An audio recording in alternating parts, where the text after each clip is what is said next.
حضرت جابر بن عبداللہ رضی اللہ تعالیٰ عنہ روایت کرتے ہیں، آپ فرماتے ہیں نبی پاک صلی اللہ تعالیٰ علیہ وسلم آپ سرکار کو عرض کیا گیا یا رسول اللہ فلاں فلاں بندہ فوت ہو گیا، آ کر اس کی نماز جنازہ پڑھا دیجئے۔ اللہ کے پیارے محبوب علیہ السلام نے نماز جنازہ پڑھانے سے انکار کر دیا۔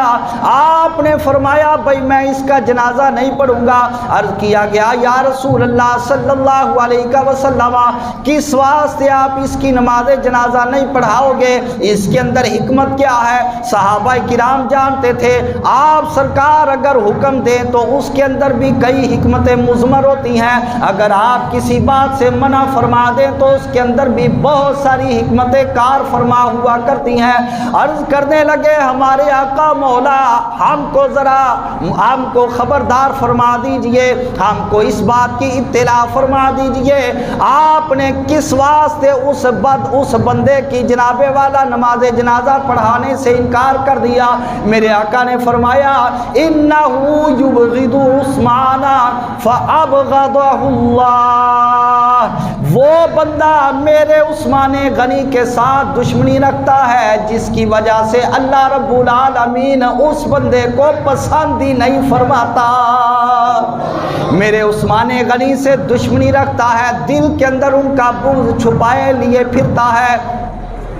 جس کی وجہ سے اللہ تعالیٰ بھی اس بندے کو پسند نہیں فرماتا، اور جو میرے عثمان سے دشمنی رکھے رب تعالیٰ اس کو پسند نہیں کرتا۔ میں اس بندے کی نماز جنازہ پڑھانے کے لیے کبھی نہیں جاؤں گا۔ مگر آج دیکھو کس طرح کے حالات پیدا ہو گئے، آج ایمان کی طرف توجہ کرنے کی بجائے محلے داریوں کو مقدم کرنا شروع کر دیا۔ آج ایمان کو دیکھنے کی بجائے اپنی تمام تر توجہ کو مرکوز کر دیا رشتہ داریوں کے اوپر، محلے داریوں کے اوپر، سلام اور دعا کے اوپر۔ ایک بندے کے بارے میں جب واضح طور پہ علم ہو جاتا ہے یہ بندہ اللہ کے محبوب علیہ السلام کے علم غیب پر تان کرنے والا ہے، آقا دو جہاں علیہ السلام کی ذات مقدسہ منورہ مطہرہ کے اندر تان کرنے والا ہے، زبان کھولنے والا ہے، اس کے باوجود بھی لوگ اس کے ساتھ اپنے تعلقات قائم رکھ کر اس کی نماز جنازہ پڑھنے کے لیے بھی چلے جایا کرتے ہیں،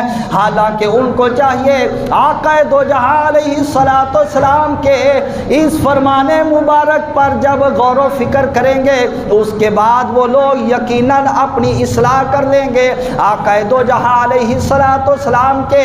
اس فرمان پر اور اس عمل پر غور و فکر کرتے ہوئے امت مسلمہ کو پہلے لوگوں سے تعلق قائم کرنے سے پہلے یہ دیکھ لینا چاہیے کہ اس بندے کی کیفیت کیا ہے، حضور سرکار کے صحابہ کے بارے میں اس کا نظریہ کیا ہے، اللہ کے محبوب علیہ السلام کی ذات کے بارے اس کا نظریہ کیا ہے، آپ کی اہل بیت کے بارے اس کا نظریہ کیا ہے، اللہ تعالیٰ کے ولیوں کے بارے اس کا نظریہ کیا ہے۔ جب یہ تمام کی تمام چیزیں مد نظر رکھتے ہوئے اگلے بندے کے عقائد و نظریات کا جائزہ لیتے ہوئے جب اس بندے کا ہر لحاظ سے با ادب ہونا ثابت ہو جائے، اس وقت جو بندہ اس با ادب کے ساتھ اپنا تعلق بنا لے گا وہ اس دنیا کے اندر بھی بچ جائے گا، قیامت کے اندر بھی اس کو محفوظ فرما لیا جائے گا۔